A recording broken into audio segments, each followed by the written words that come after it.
اینجا 4 تا واحده تو هر طبقه. 2 تا این گوشه هست، 2 تا آسانسور دارن، یه دونه باربریه، یه دونه نفر بر. این مثلا تو منطقه‌های خیلی خوب وجود داره. و 2 تا واحد هم اینجا هست، اونم راپله اضطراری.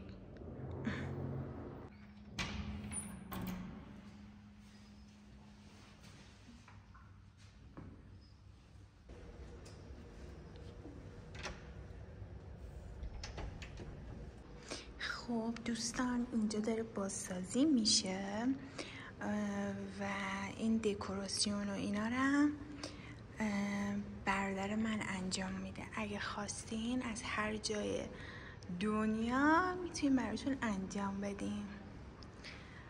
و این آشپزخونه است با کابینت های خیلی جدید، دستگیر مخفی جدید اینجوری. و همه اینا تمیز میشه، بعد به مشتری داده میشه. بچه کاشی های هخامنشیه. اون دوران آقایون لباس حالا محفوظتری میپوشتن نسبت به الان و گوشواره داشتن، ریش و موی بلند داشتن و با حالا قاطر این ور اون ور میرفتن. خیلی نقش و نگارای قشنگه. هنوزم ایرانیان از این نقش و نگارا تو خونه هاشون میذارن و این هم کاشیه بین کابینتیشونه که اینقدر قشنگ طراحی شده. و اینجا فکر کنم یه مراسمیه واسه شاه که داشتن حالا ظروف با ارزش و جشن و اینا میبردن احتمالاً. خب دوستان، اینجا یه آشپزخونه جدید نوسازی شده برای همه خورده خاک و اینا داره. بعد اینجا دیگه مثلا با چوب اینا خیلی باید کار بکنن، به خاطر اینکه چوب مثلا یه چیز خیلی خفن و خوبی دیده میشه توی مناطق بالای تهران. اینجا دیگه یه دونه جزیره میزنیم که آشپزخونه با حال جا به جا مثلا چیز بشه، جدا بشه. اینجا که پذیراییشه، 2 تا پنجره خیلی جاهای بلندی داره دیگه خاک نشسته روش.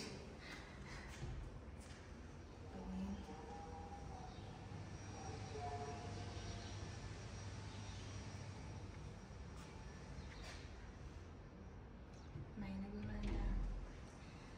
بعد همونجایی که میبینید واقعا سخت گذار خیلی زیادی کار شده. بعد کاغذ دیواری ایرانی‌ها خیلی تحت و دوست دارن.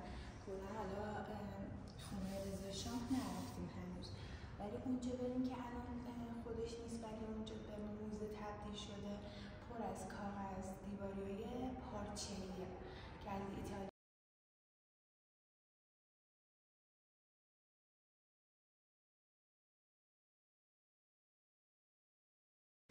اینجا دیگه ورودیشه، سرویس بهداشتیشه که داریم بازسازی میکنیم دیگه. خلاصه هر گونه بازسازی داشتیم رو انجام میدیم. اینجا تیوی رومشه، دوباره کاغذ دیواری متفاوت داریم. اگه دیگه هم و این کاغذ دیواری دیگه حالا اینا جدید بشه دیگه کاغذ دیواری نمیزنن، برای همین دیگه اینا کلن جمع میشه.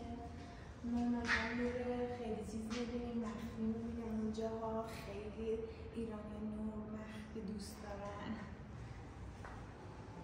این سرویس این چی خداخانش لاخ نداره. دوباره ما یه کمد دیواری میگیریم. اینجا فکر کنم باید بازسازی بشه. اینجا آره درش عوض میشه. یه پنجره خیلی خوب دوباره رو به بیرون. یه چیزی که خیلی خفنه تو مناطق بالا شهر خیلی انجام میده، سعی میکنن که حتما همه جا چیز کنن، پنجره بزنن. به عبارتی گیر خوبی داشته باشه. این یه سرویس دیگه شه. این وقت همون هم فرنگیه اینجا. بعد خیلی جدید مد شده که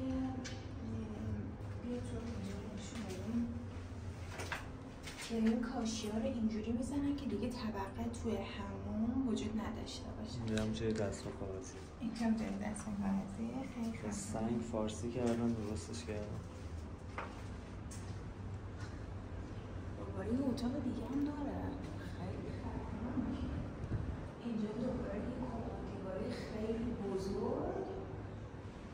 پنجره داریم دوباره. پنجره قدی. واقعا خیلی بزرگه. یه اتاق خواب دیگه هم هست در کمال تعجب. این اتاق خواب خیلی میتونه خفن باشه. من خیلی دوست دارم. هم بالکن داره. اتاق خواب رویاها هم بالکن داره. این اتاق مسترشه. هم کمد خیلی بزرگ داره و هم سرویس بهداشتی و همین داشته باشه. کاملا شخصی برای خودم. همینجور که میبینید لولو و اینا نداره چون کامل داره بستگی میشه. اینا هم نرده‌های فرفورژه هستن که ایرانی‌ها خیلی جا کار میکردن و الان دیگه مثلا به مدرن تر تبدیل شده، ولی خب این قدیمیشه و نرده‌های قدیمیه.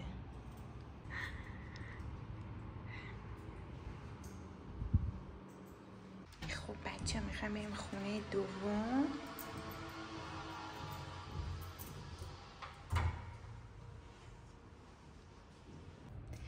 دیگه اینجا که کلید پریزا رو سعی میکنن همه ردیف بزنن و واسه شون ردیف بودن و یک جا بودن کلید پریز خیلی اهمیت داره. همینجوری که میبینید جاهای مختلف کلید پریزا خیلی صاف و همه با هم هستن.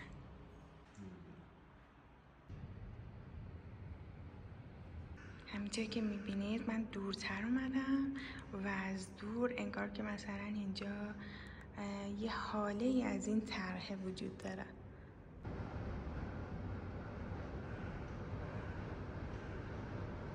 خب بچه این ورودیشه که اومدیم یه سرویس بهداشتی مهمان داره.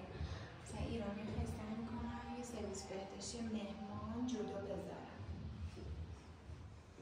ورودی میکنیم رسیم تیوی بالش، اینجا تیوی باله و کنسول بازی و این چیزا میذارن. خیلی خوش میگذره. اینجا نورگیریش خیلی بهتره. آره. نور داره فوق‌العاده. خب آشپزخونه به شدت بزرگ. دوباره اینجا یه پنجره خیلی خفن هست. همه اینجا هم لای نوری کار میشه. دوباره نور زیادی میدیم.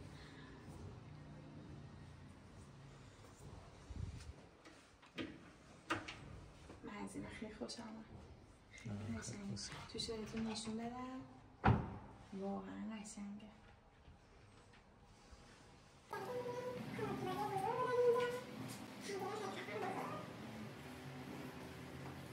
هم نور داره هم مشرف نداره.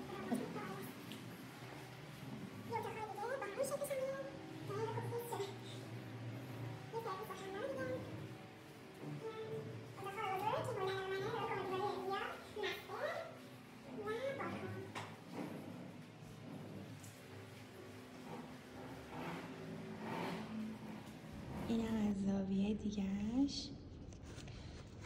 اینم همون بغل یخچاله که من از این خوشم اومد و یخچال.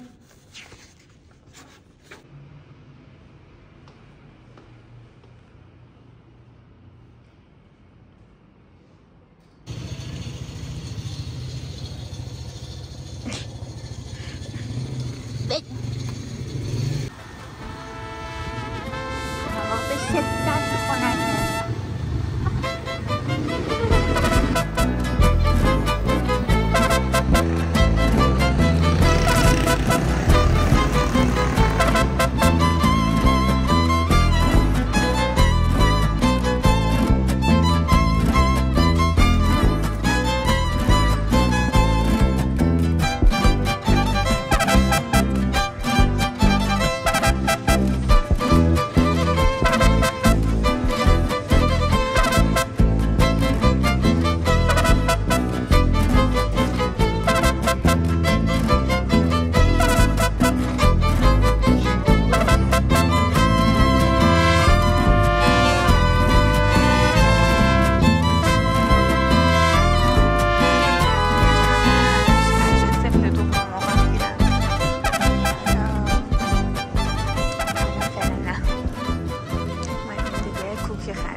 اینم نودلاس ها.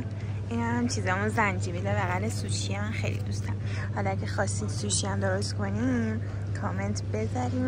این هم از این قارچه چیزشه. آره این قارچه که میخورن قرص قرص صدا میده.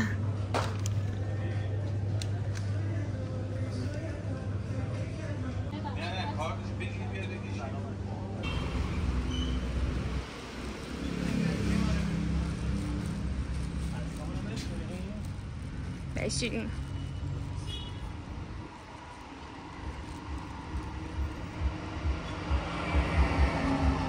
بچه در آخر اینو خریدیم. تازه خونه امروزه. واقعا مال امروزه. خیلی خوشم.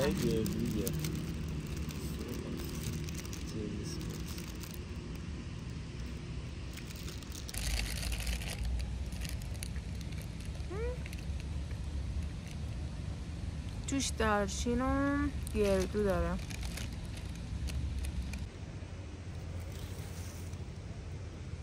وایسا